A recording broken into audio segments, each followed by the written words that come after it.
Welcome to the MFS Wellness Podcast, a hybrid structure encompassing health, fitness, self-improvement, and entertainment, where no topic is off limits and all opinions are graciously welcomed. Let's get on with the show! And now, here's the host of the show, Mike Sinopoli.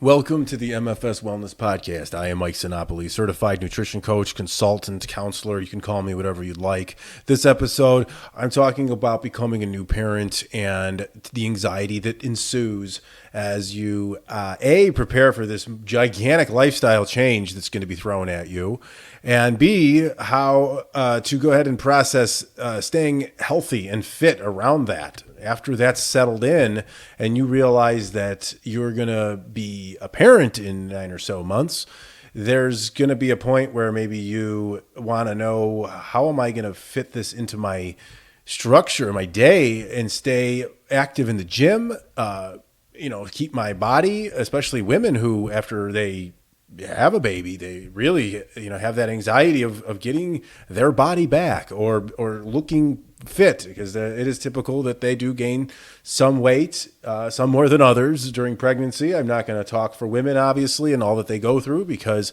I am not a woman, and regardless of what society says, I cannot get pregnant, and I will never be pregnant. So I will not sit there and assume I know what you're going through. However, I have lived with a woman that's been pregnant twice, my wife, who's given us 2 beautiful kids. And I have also worked with plenty of women who have finished up their childbirthing and have completed their family. And they are left with wanting to get themselves in shape. They've likely spent several years adjusting to parenthood with 1 kid, 2, maybe even 3. At this point in life, it seems as if we have more than 2 kids, it's insane because of how busy life can get. And I'll tell you straight up, my own self, I always wanted 3 kids. And once we had 2, my wife and I both said, okay, that's probably enough. I like the idea of 3, but the reality, maybe not. There's a lot of things in life where you're going to realize the idea of it appeals to you, but the reality of it doesn't. And I won't go into all that, but that is also a big part of one's physique. They want the idea of this incredible chiseled physique that's just, magazine ready, Instagram perfect. But the reality isn't as pleasant, because they either do not want the lifestyle and it's very unappealing, or they reach that zenith and that point, and it's just unfulfilling when they get there. So that aside, when you do become a parent, and when I was told that we were having our first kid, once the excitement subsided a bit and I went back to normal after a bit, and I was like, oh boy, and I thought about it, I started thinking, I was very active in the gym. And a lot of this podcast is going to be for people who are already active in the gym, but maybe becoming a first-time parent. And I don't have all the answers, and I'm not telling you how to live and how to do it, because we're all different. We all have different lifestyles, preferences, schedules, work. Our kids are going to end up having different situations, health-related, that may take much more of your time, maybe just different attitudes, different functionality, all this stuff. There's too many variables to tell you there's one way to do this, and I'm not going to try to or even pretend to. So all I can do is tell you, for me, when you can kind of go one of 2 ways on a very high level view, you can just go one of 2 ways when you have a kid. You're going to be structured differently. Your life is going to become very structured in certain ways. You're still going to have to go to work. You got to fit that in. You're going to have to tend to this kid. You're going to have a new way of being compatible with your significant other. When you have this kid, and it's really going to draw a lot out of you. And you can take the new structure and let it fester in you and overwhelm you with overthinking and confusion and just all this, and give up your gym, give up your meal prepping, give up your healthy lifestyle, and succumb to that. I chose to take the route of this new structure that was going to be implemented in my life, less partying, less freedom, less going out.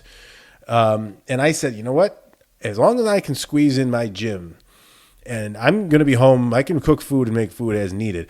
As long as I can figure out what to do with my gym, I'm good. And sure enough, that was the route I took. I smoked my last cigarette 2 months before my first daughter was born. I'm not proud to say that I ever smoked cigarettes. But as I said, I sat there at a casino with a friend, and I already had stopped buying them. And I told him, "Can I have a cigarette?" And I sat at a bar. I had a few drags of the cigarette, and I said, "You know what? Bam, out in the ashtray. I'm done. I have a kid coming in 2 months. I don't ever want her to see me smoke." So I didn't. And I can proudly say I've never smoked since. So it's also good to assess whatever bad habits you might have and try to eradicate those. Take that 9-month sector. I'm talking to the men mostly here, because women, you're dealing with a lot of other things. Take that 9-month sector and, just say women can do it too. Don't discredit that. Take that time and eliminate these habits. Do you want your kids seeing you do this, do that? Think about it. Like, you're going to be the prime example for this person. So I said, what am I doing here? I said I was done smoking when my kids come, and I'm done. And that was the last time I did. And that's great. As far as my gym, I was fortunate enough to, just be able to keep that in my schedule with my wife and I, just coordinating our time as we needed to go to the gym. And that's just what we did. We made it a priority. Like anything else, you just got to make it a priority and keep it a real thing that you just want to do, and don't lose your sight of it. If you miss a day or two, you just got to get back in, much like any other reason. So definitely do that. Once the kid turns about 6 months, you're able to take them to a gym daycare facility, which is what we did. So once our daughter and other daughter, both of them, when they turned 6 months, we put them at the gym daycare that we used to go to. So that was a huge help. It gave the kids something to do. It let them socialize a little bit, and we were able to get our workout in. And they watched them up to 2 hours, which is more than enough time for a quality workout to get in there. So that's a great thing to look into, a gym that has childcare. It's going to give you your time a break, because if you're the primary person watching this kid and you don't get a break, you're going to want that. And it's going to be healthy for you and the kid, especially when they become more mobile and socialize with people their age before they do to go to school. It's ideal. So I think that's a great thing to get to when you have a kid and want to stay active and fit, for sure. As they age, you keep going with that. You just kind of maneuver through it. You don't worry about perfection. A big thing to understand is that kids' food by our food corporations and restaurants, the food they market to our kids is shit. And I'm not perfect at all. I don't restrict my kids too much. But I try to instill a balance of healthy habits, as well as not let them feel like they're the outsider. Although sometimes I do feel like I should make them feel like the outsider based on our shitty diet in this world and how we're conditioned as we grow up. In schools, in public schools at least, they're given the snacks they're given there. My youngest daughter tells me today we had Cheez-Its. The next day we had Oreos, and it's all processed crap. I'm not going to go on a rant here about it. We know this. They do this. When I was in high school, when I got to a cafeteria, the healthy options were so limited.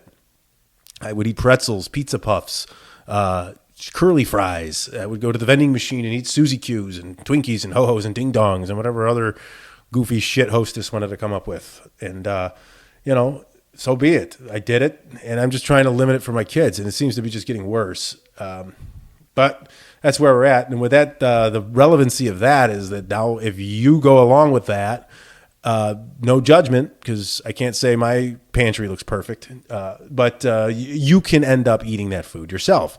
And it's high in calories. It's not satiating one bit. You can probably sit back and eat a whole box of Oreos and a bag of chips in a day, no problem at all. And that'll do nothing good for you.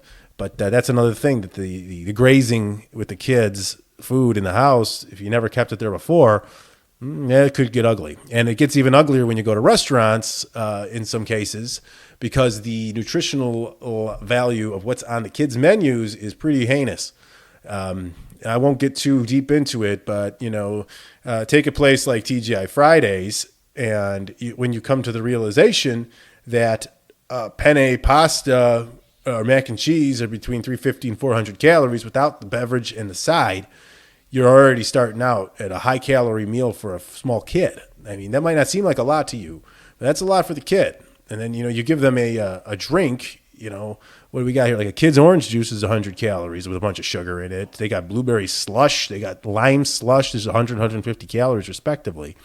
A side of fries is 230 calories. So if you got fries, an entree, and a drink for kids, you're pushing 800, maybe even to 1,000 calories. Then they want dessert. A kid's vanilla ice cream at Fridays is 650 calories. So as you can see, that adds up. The thing about that, for as a parent, though, the kids don't always finish their food. And if you're one to not want to waste food or just eat it because it's there, you're going to add a lot of extra calories. They say if your kid only eats half, you have your meal, which may already be indulgent as is, and you eat half of your kid's meal, you just threw an extra 500 calories in, and do that repeatedly, you're going to start seeing the fat pile on, and that's going to become a problem. So it's a habit to kind of break and maybe just say, all right, if the kids don't finish it, just toss that, and so be it. I get there's people starving in other countries, and but they're not going to ship your 2 chicken fingers and cold fries to Somalia and feed those kids with that. That's just going to go to the garbage, and it's probably better off there than in the pit of your stomach, to be honest with you. So that's something to think about. Now, even so, I like to pick apart certain places, and I like to rip on the Cheesecake Factory. So I'm going to take this time and destroy this establishment for what they have. And it's embarrassing. So like the Cheesecake Factory, my most hated place in the world, a kid's pasta with Alfredo sauce is 1,110 calories. 1,110 and 72 grams of fat. That's wild for a kid's menu. That's irresponsible. And I'm sure it's a massive portion, which I don't know why they give kids massive portions, but Alfredo sauce, anything is going to be jacked up to no other. I would put Alfredo sauce. If you eat a great way to start, if you eat Alfredo sauce often or other cream-based sauces, just stop for a little while and make them occasional things if you really love them. Alfredo sauce is not ideal at all. So that's another one. And then look at this. They got the kids' mac and cheese is 1,160 calories for macaroni and cheese at the Cheesecake Factory. Kids' cheese flatbread pizza is 1,000 calories. Somehow the pepperoni flatbread is 990, a little less. Guessing less cheese, so that might be it. So that's just in the pasta. And there's other ones, kids' pasta with marinaras, 630 calories, a lot less, but still kind of high, especially in comparison to Fridays. So, and then they don't finish it. You eat it, take it home, whatever you do, it ends up in the fridge. You eat it late at night.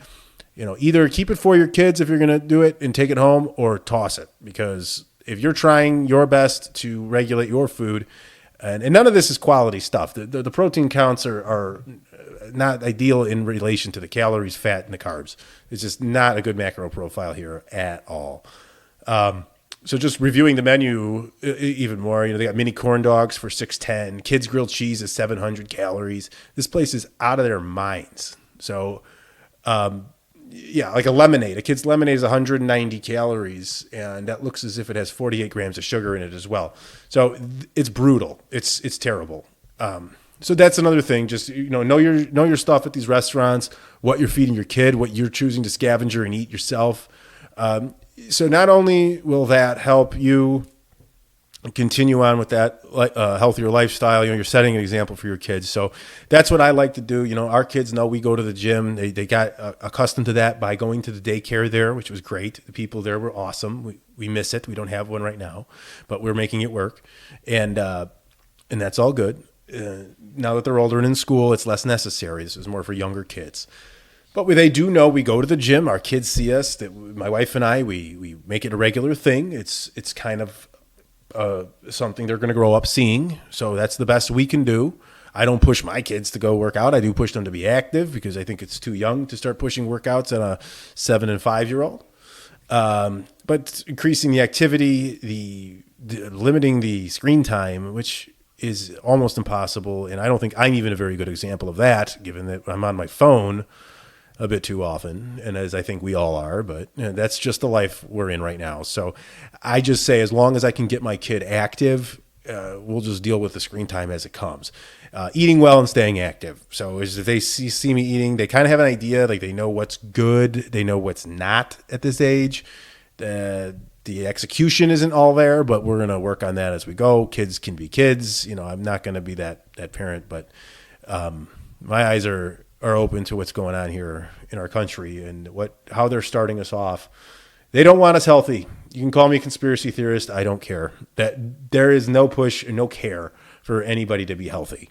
I don't know if it's intentional. I don't think it is. I think that they've just come to the realization that cheap refined sugars and processed food is the easiest and cheapest to make, and it is the easiest to keep on shelves and packaged. It's just not the healthiest for us. And we become accustomed to eating that because it is part of our society and it's just what we do and we just accept it. It's there. We have to eat it, That's what it seems. That's how it operates. And then they don't care. The food corporations, the FDA, the government, whoever it is, they just want you to keep eating it and buying it if they want. They don't care if you eat it. They just want you to buy it. And, the more you can buy and, it doesn't spoil is even better for you. It sits on, you don't waste the money. You don't have to throw it away like a bag of spinach. It sits in your vegetable drawer in the fridge and gets ignored and then turns to black goo and gets thrown out. You've done it. I have. And that's the thing. So, that's really it. As far as how to get started, I think, it's not, I could probably keep going here, actually, to be honest with you, because there's a lot to talk about, but it's so individualized that it really just comes down to your situation and how to maneuver through it. And that is a reason why it's beneficial to take on a nutrition coach at some point. If you are not figuring it out yourself, there's no shame in that. Someone that's got it sort of figured out that can help you maneuver through your life can really be beneficial to you. But you got to want to make sure that the coach you go to isn't just trying to teach you their way. They need to know your way and meet you where you're at and build around your life. So that's what I operate. That's how I operate with clients. I want you to keep your life intact. And we need to understand that your children are top priority. Your family, your job are top priority. We need to go ahead and figure out how to eat right around all of that, because if we start disrupting that, it becomes unsustainable and unrealistic. So finding out that that way of eating is for you. It's how you want to do it. So to go ahead and adopt somebody else's process in full is not ideal for you. But because kids, you may have more than 4 kids, and it's just out of control, chaos in your home. Can't even imagine. But hey, that's it. All you need to do is understand that it's got to be specific to you and in your lifestyle. That's it. Your kids will look to you a lot for your habits. I believe in that. In some cases, eventually when they get older, they may rebel against certain things, and you really can't control it. You can just do your best. That's all you can do. I think we have too much we forget that our kids are individuals and will grow up to make their own decisions, whether we agree with them or not. And not necessarily, if they make poor decisions, is not necessarily always the parent's fault. After a while, the kids just make their own decisions. I think it's generally lazy to blindly blame parents for everything a kid does or the person does as they grow up. But I do know there are some rooted issues that definitely come from how they were raised. So that's all I can say. For me, I believe in setting a good example. You have to. You want to take on a mentality that you're taking on good things for your health, your diet, your training. That's not selfish. That is actually anything but selfish. You're conditioning yourself to be here as long as you can for your children, to be mobile as long as you can to play with your children and grandchildren or great grandchildren, hopefully one day. And, set that example for them so that and hopefully they gravitate to it and adopt that healthy lifestyle and live in good health as well. And they can have that, you can know that you did that. And when they're older, they can realize it. And it's just another thing to bond over with your kids and your family. So that's really it. If I'm not an expert at family anything, so I'm just a guy that has kids and wants to stay fit and healthy. So, but I will always talk about it at any point. So you can get in touch with me on social media at MFS Wellness. Instagram, Facebook, or Twitter are all viable options. If you don't like social media, I pretty much agree with you 100% on that. You can drop me an old school email. It's mike@mfswellness.com. You can ask me about what I do, tell me about your kids, and whatever the heck else you think you want. Send me hate mail. Tell me what a prick I am. Tell me that you like me. I don't care. I'm open to anything. So until we do the next podcast, thank you for listening, and we will see you then.